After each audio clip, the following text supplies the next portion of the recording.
Good morning, welcome back to my channel GS world group Sandesh. आज हम लोग पढ़ेंगे भारत में होने वाले कुछ प्रमुख युद्ध के बारे में। भारत में हुए प्रमुख युद्ध के बारे में एक छोटा सा सेशन रहेगा और इसको हम लोग पढ़ेंगे। पानीपत का प्रथम युद्ध, पहला पानीपत का प्रथम युद्ध 21 अप्रैल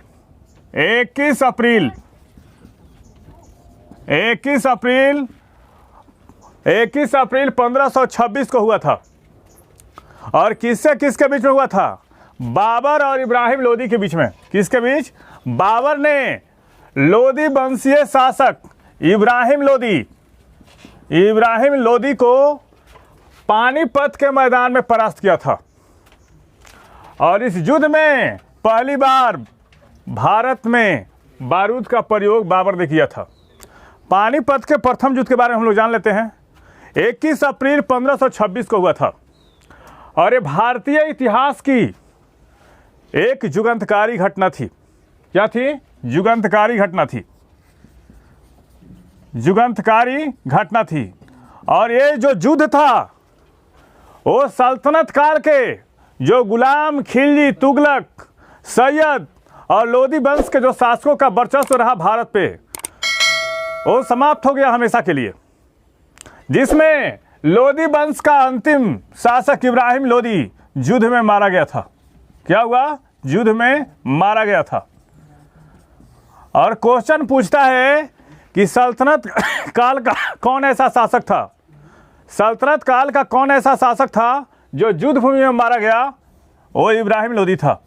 युद्ध भूमि में मारा गया वो कौन था? इब्राहिम लोदी। और इब्राहिम लोदी का एक मित्र भी मारा गया था इस युद्ध में। जो ग्वालियर का राजा कौन था? विक्रमजीत। ग्वालियर का राजा विक्रमजीत इस युद्ध में मारा जाता है। बाबर ने अपने तुर्की भाषा में लिखित बाबरनामा में, तुर्की भाषा में लिखित बाबरनामा में इस युद्ध में अपने 12,000 सैनिकों का जिक्र करता है। कितना? 12,000 सैनिकों का जिक्र करता है। जबकि इब्राहिम लोदी के पास इससे ज्यादा संख्या थी। लेकिन बाबर ने इस युद्ध में एक पत्ती को अपनाया था, वो था तुगलुनुमा पत्ती। तुगलुनुमा पद्धति अपनाया था। और उसने इस युद्ध में पहली बार बाबर ने तोपों का प्रयोग किया था। इस युद्ध में भारत में पहली बार। और थोड़ा सा बाबर के बारे में जान लेते हैं हम लोग, पीछे उसका बैकग्राउंड क्या रहा। तो बाबर का जन्म हुआ 14 फरवरी 1483 ईस्वी को। और कहाँ हुआ था? मध्य एशिया के फरगना में हुआ था। इसके पिता का नाम था उमर शेख, मां का नाम था कुतलुग निगार। मां का क्या नाम था? कुतलुग निगार। और दादी का नाम था एहसान दौलत बेगम। दादी का क्या नाम था? एहसान दौलत बेगम। बाबर भारत पे 5 बार आक्रमण करता है। कितनी बार? 5 बार।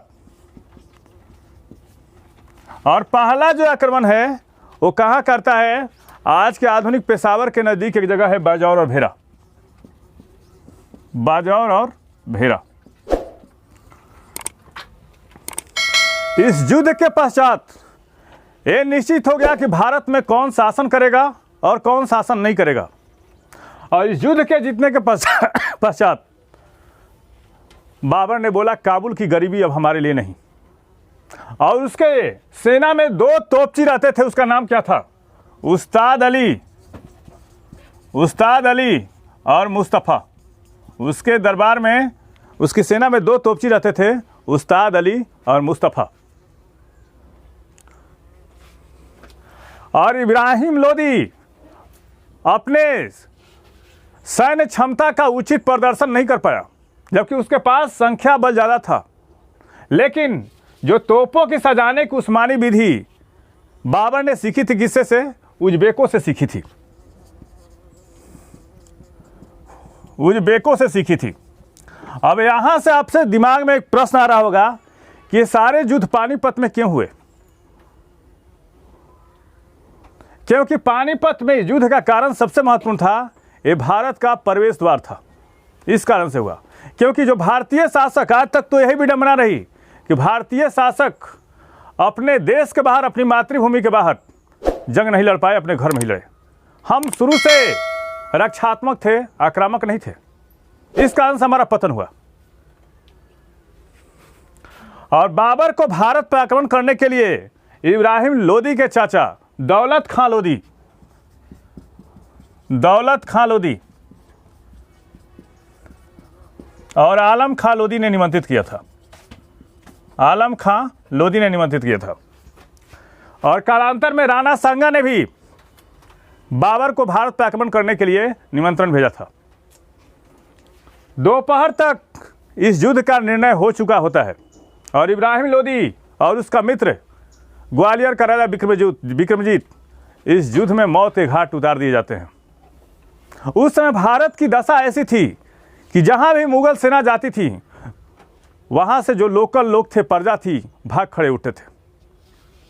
क्योंकि जो सल्तनत काल का शासन था और मुगल काल का शासन था, इन दोनों में अंतर यह था कि अब तक ऐसी शासन थी कि यहाँ के लोकल लोग शासन करते थे, लोकल प्रजा थी। लेकिन ऐसी होगी स्थिति हो गई कि बाहरी लोग थे और प्रजा जो थी लोकल थी। तीन लोगों के बारे में अनजाने होने के कारण, आक्रांता होने के कारण प्रजा भाग खड़ी होती थी। ऐसा लिखा है तुर्की भाषा में लिखित बाबरनामा में। खानवा का युद्ध, इसके बारे में हम लोग देख लेते हैं। इस युद्ध में मेवाड़ के शासक राणा सांगा को भीषण युद्ध में परास्त किया था और यह युद्ध खानवा के मैदान में हुआ था। इसके बारे में हम लोग समझ लेते हैं। राणा सांगा ने सोचा कि बाबर भारत में आक्रमण करेगा और यहाँ से धन लूट कर चला जाएगा, लेकिन ऐसा हुआ नहीं। यहाँ पे वो शासक बन बैठा और इस कारण से राणा सांगा ने अफगानों और राजपूताना की सेनाओं को मिलाया और दोनों के बीच लड़ाई शुरू हो गई। और इस युद्ध में इस युद्ध को बाबर ने जिहाद का नारा दिया था। किसका नारा दिया? जिहाद का नारा दिया। जिहाद का अर्थ क्या होता है? जिहाद का अर्थ होता है धर्म युद्ध। क्या होता है? धर्म युद्ध। और इस युद्ध को जीतने के पश्चात बाबर ने किसकी उपाधि धारण की थी? गाजी की उपाधि। गाजी की उपाधि धारण की थी। और गाजी का मतलब क्या होता है? गाजी का मतलब होता है काफिरों का वध करने वाला। काफिरों का वध करने वाला। बाबर ने राजपूताना की संयुक्त सेनाओं को हरा दिया और किसी तरह से राणा सांगा इस युद्ध में जान बचाकर भाग निकलता है। और राणा सांगा के बारे में कहा जाता है, राणा सांगा को 100 युद्धों का विजेता था कहा जाता है। इसको 100 युद्धों का विजेता भी कहा जाता है और उसके शरीर पे 100 जख्म भी थे। बाद में अपने मताहा द्वारा उसको मौत के घाट उतार दिया जाता है, राणा सांगा को। और इस युद्ध की सबसे महत्वपूर्ण रही कि बाबर के समकालीन अब कोई ऐसा शासक नहीं रह सका जो उसका प्रतिरोध कर सके। और इस युद्ध ने भारत की दशा और दिशा को चेंज किया। चंदेरी का युद्ध के बारे में हम लोग देख लेते हैं। खानवा का युद्ध हुआ था 1527 में और चंदेरी का युद्ध हुआ 1528 ईस्वी में। इसके बारे में हम लोग देख लेते हैं। यह लड़ाई चंदेरी के सूबेदार मेदिनी राय और बाबर के मध्य हुआ था। और क्यों आक्रमण किया था बाबर ने? क्योंकि मेदिनी राय ने खानवा के युद्ध में बाबर का साथ दिया था और मेदिनी राय बुरी तरह से परास्त हो गया। अब बाद में बाबर के जो 2 लड़के थे, हुमायूं और कमरान,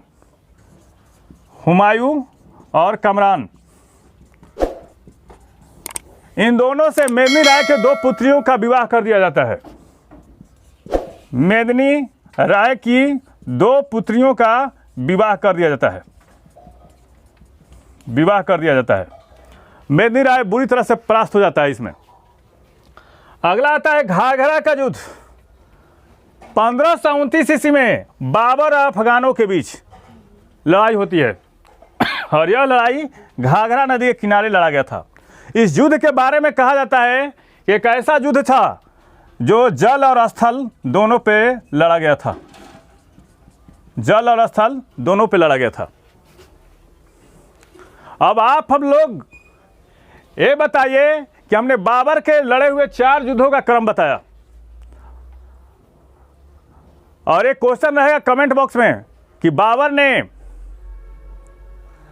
काबुल में किस मस्जिद का निर्माण कराया था और किस सिक्के को चलाया था।